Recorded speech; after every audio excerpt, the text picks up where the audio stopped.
የመካከለኛው ምስራቅ ቀጠና በአዲስ ምዕራፍ ብቅ የሚልበት እድል ሰፋ ያለ መስሏል። በተለይም አካባቢው ላይ ይሰነፍጥ የነበረው የባህሩ ጠረን የሚሳኤል ሩምታ አሁን ላይ ጋብ ማለቱ አንዱም ነው። በኢራን ይደገፋል ተብሎ የሚነገርላቸው በእስራኤል ድንበር የሰፈሩት ሚሊሻዎች አቅም መዳከም ለእስራኤል ሌላ በር ሊከፍት እንደሚችል ይጠበቃል። በመካከለኛው ምስራቅ ያለው ፖለቲካዊና ወታደራዊ ሁኔታ በአዲስ ምዕራፍ ላይ ይገኛል። በአንድ በኩል በጋዛ ያለው ጦርነት ለማቆም የሚደረጉ ጥረቶች በአዲስ መልክ በአሜሪካዋ ሚያሚ የተጀመረ ሲሆን በሌላ በኩል በሊባኖስ ውጥረት እያገረሸ መጥቷል። በተመሳሳይ ጊዜ ኢራንና ሩሲያ የምዕራባውያንን ማዕቀብ ለመመከት ያላቸውን አጋርነት እያጠናከሩም ነው። እነዚህና መሰል ጉዳዮች አካባቢው ላይ ሌላ ውስብስብ ጉዳዮች ይጀምራሉ። በአዲስ መልክ በአካባቢው ይረጋጋል የሚለው ትኩረትን እንደያዙ በቀጠናው ላይ ትኩረት የሚያደርጉ ባለሙያዎች ይናገራሉ። የእስራኤል ጦር ከአንድ ዓመት በፊት የተደረሰው የተኩስ አቁም ስምምነት በመጣስ በትናንትናው ዕለት በደቡባዊና ምስራቃዊ ሊባኖስ የተለያዩ አካባቢዎች ላይ የአየር ድብደባ መፈጸሙን ተዘግበዋል። የአልጀዚራ ዘጋቢዎች እንዳሉት ከሆነ የእስራኤል ተዋጊ አውሮፕላኖች በደቡባዊ ሊባኖስ የሚገኙትን አልጃቡር፣ አልቃትራኒ፣ አልረሃያን የተባሉ ስፍራዎች ኢላማ አድርገዋል። በተጨማሪም በምስራቃዊ ሊባኖስ በቤቆ ሸለቆ የሚገኙትን ቡዳይና ሄርሜላ አካባቢዎች የጥቃት ሰለባም ሆነዋል። በደቡባዊቷ ዴር ሴሪያን ከተማ ዋዲ አልቆሴር በተባለ ስፍራ ላይም ሌላ ተጨማሪ የአየር ድብደባ መፈጸሙም ታውቋል። የእስራኤል መከላከያ ሰራዊት በሰጠው መግለጫም ጥቃቱ የሂዝቦላ አባላትንና የጦር መሳሪያ ማከማቻዎችን ኢላማ ያደረገ መሆኑን ገልጿል።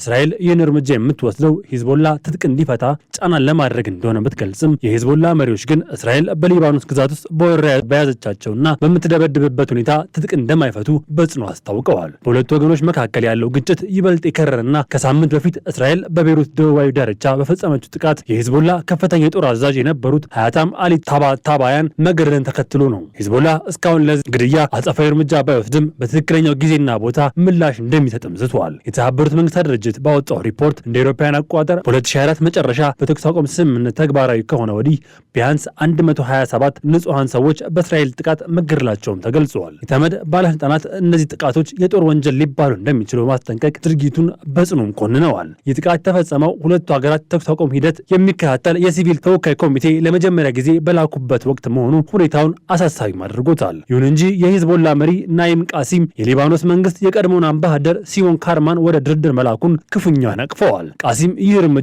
ለእስራኤል የተሰጠ ነጻ ስጦታ ነው ሲሉ ገልጸውታል። የሊባኖስ ባለስልጣናት እስራኤል በየቀኑ በሊባኖስ ሉዓላዊነት ላይ የምትፈጽመው ጥቃትና የተኩስ አቁም ጥሰት ዓለም አቀፍ ማህበረሰቡ ጣልቃ እንዲገባም ጥሪ እያቀረቡ ይገኛሉ። በጋዛ ያለውን ድርድር በሚያሚ ሲካሄድ በሊባኖስና በእስራኤል ድንበር ላይ ግን ወታደራዊ ግጭቱ እንደቀጠለም ነው። እስራኤል በደቡባዊ ሰሜን ምስራቅ ሊባኖስ ላይ ተከታታይ አየር ድብደባዎች የፈጸመች ሲሆን ይህ ጥቃት የተፈጸመው ሂዝቦላ ትጥቅ እንዲፈታ የተቀመጠውን የጊዜ ገደብ ከመቃረቡ አንድ ቀን ቀደም ብሎ ነው። በፈረንሳይ ዋና ከተማ ፓሪስ የሊባኖስ ጦር አዛዥ ጄኔራል ሮድፎ ሃይካል ዩናይትድ ስቴትስና ከፈረንሳይ እንዲሁም ከሳዑዲ አረቢያ ባለስልጣናት ጋር ተገናኝተዋል። ውይይቱ ያተኮረው የሊባኖስ ጦር በደቡባዊ ድንበር ላይ ያለውን የጦር አቅም እንዲያጠናክር እንዴት ድጋፍ ማድረግ ይቻላል በሚለውም ላይ ነበር። የፈረንሳይ የውጭ ጉዳይ ሚኒስትር እንደገለጸው በየካቲት ወር የሊባኖስ ጦር ለመርዳት የሚያስችል ትልቅ ጉባኤ ይካሄዳል። የሊባኖስ መንግስት እስከ ዓመቱ መጨረሻ ድረስ ከሊታን ወንዝ በስተደቡብ ያለውን አካባቢ ከሂዝቦላ ጦር መሳሪያ ነጻ ለማድረግ ቃል ገብቷል። ጄኔራል ሃይካል የሊባኖስ ጦር ስምምነት በተቀመጠው ጊዜ ገደብ ውስጥ ለመተግበር ቁርጠኛ መሆኑን ገልጸዋል። እስራኤል የፈጸመችውን ጥቃቶች የሂዝቦላ የስልጣን ማዕከልና የመሳሪያ ማከማቻ ያነጣጠሩ መሆናቸውን ገልጻለች። ሆኖም የሊባኖስ ፓርላማ አፈ ጉባኤ ናቢህ ቤሪ ጥቃቱ ነገ ለሚካሄድ የተኩስ አቁም ክትትል ኮሚቴ ስብሰባ እስራኤል የላከችው የእሳት መልእክት ነው ሲሉ ኮንነዋል። በሊባኖስ በኩል ባለው ግጭት እስካሁን 127 ሲቪሎች እንደተገደሉም የተባበሩት መንግስታት ድርጅት አስታውቀዋል። በሌላ በኩል የዩናይትድ ስቴትስ ፕሬዚደንት ዶናልድ ትራምፕ ልዩ መልእክተኛ ስቲቭ ዊትኮፍ በጋዛ ያለው የተኩስ አቁም ስምምነት ወደ ቀጣይ ወደ ሁለተኛው ዙር አስቸጋሪ ምዕራፍ ለማሸጋገር ዓላማ ያደረገ ስብሰባ በዛሬው ዕለት በሚያሚ ያስተናግዳሉ። በስብሰባው ላይ በጋዛ ጉዳይ አደራዳሪ የሆኑት የኳታር የግብፅና የቱርክ ከፍተኛ ባለስልጣናት እንደሚገኙም ሰምተዋል። ይህ ስብሰባ እስካሁን በይፋ ያልተገለጸ ቢሆንም አንድ የውጭ ጉዳይ መስሪያ ቤት ባለስልጣን እንደገለጹት ዋና ዓላማው ባለፈው ጥቅምት 10 ቀን ስራ ላይ የዋለውንና ሁለተኛ ምዕራፍ የተኩስ አቁም ስምምነት አፈጻጸም ላይ ለመወያየት መሆኑን ተናግረዋል። የስምምነቱ ሁለተኛው ምዕራፍ እጅግ ውስብስብ የሆኑ ነጥቦችን የያዘም ነው። እነዚህም የዓለም አቀፍ የጸጥታ ኃይል በጋዛ ማሰማራት፣ በዓለም አቀፍ ደረጃ የሚቆጣጠር ቴክኖሎጂን፣ የጋዛ አስተዳደር ማቋቋም፣ የሐማስ ታጣቂዎች ትጥቃቸውን ማስፈታት፣ የእስራኤል ጦር ከጋዛ ሙሉ በሙሉ እንዲወጣ ማድረግ የያዙ መሆናቸውም ሰምተዋል። እነዚህ ጉዳዮች ላይ በአሜሪካና አጋሮቿ ብቻ ሳይሆን በታጣቂ ቡድኖቹ ዙሪያ እንዳሉ የሚነገርላቸው የሙስሊምና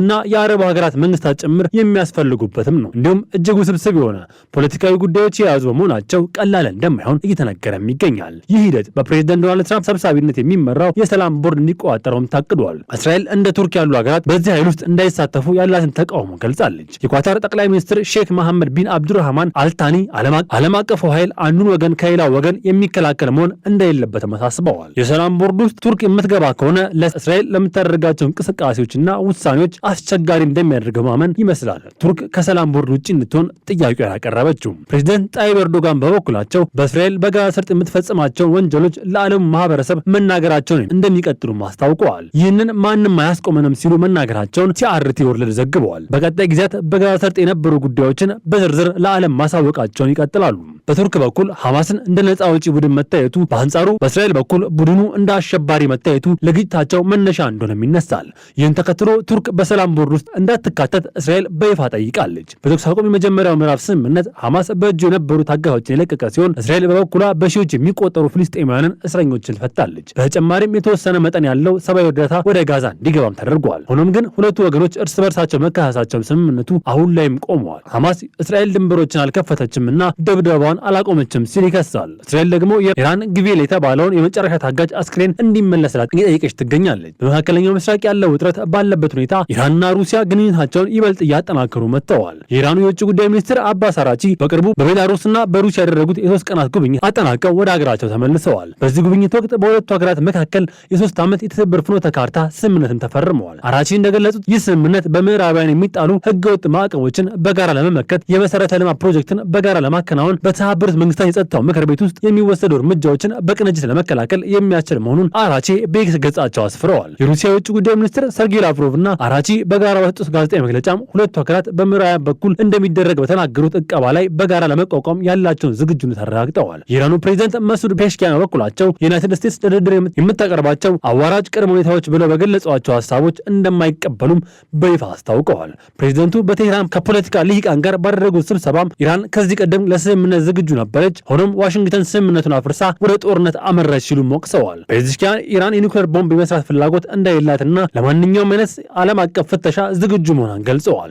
ሆኖም የምዕራባውያን ፍላጎት ኢራንን ከመከላከያ ሚሳኤል አቅሟ በማራቅ በጽዮናውያን አገዛዝ ፊት ደካማ እንድትሆን ማድረግ ነው ብለዋል። ፕሬዚደንቱ አክለውም ኢራን ለማንም አትገዛም፣ አትዋረድም፣ ከጎረቤት ሀገራት ጋር በሰላምና በትብብር ለመስራት እንፈልጋለን፣ የሚሳኤል አቅማችንን በተመለከተ ምንም አይነት ድርድር አናደርግም የሚሉ ነጥቦችንም አብራርተዋል። የመካከለኛው ምስራቅ ፖለቲካ አሁን ላይ በሁለቱ ጎራዎች ተከፈለ ይመስላል። በአንድ በኩል በዩናይትድ ስቴትስ የሚመራና እስራኤልን፣ አረብ ሀገራትንና ቱርክ የሚሳተፉበት የሰላም ጥረት ሲሆን፣ በሌላ በኩል ደግሞ ኢራንና ሩሲያ የመሰረቱት የምዕራባውያንን ተጽዕኖ የመቋቋም ግንባር ነው። በሚያሚ የሚካሄደው የቢትኮፍ ስብሰባ ስኬት ለጋራ ጦርነት መቆም ወሳኝ ሲሆን፣ በሊባኖስ ያለው የሂዝቦላ ትጥቅ የመፍታት ሂደት ደግሞ የቀጠናው ሰላምን ይወስናል። ይሁን እንጂ በወገኖች መካከል ያለው ጥልቅ አለመተማመን ለሰላም የሚደረገው ጉዞ አሁንም አዳጋች አድርጎታል።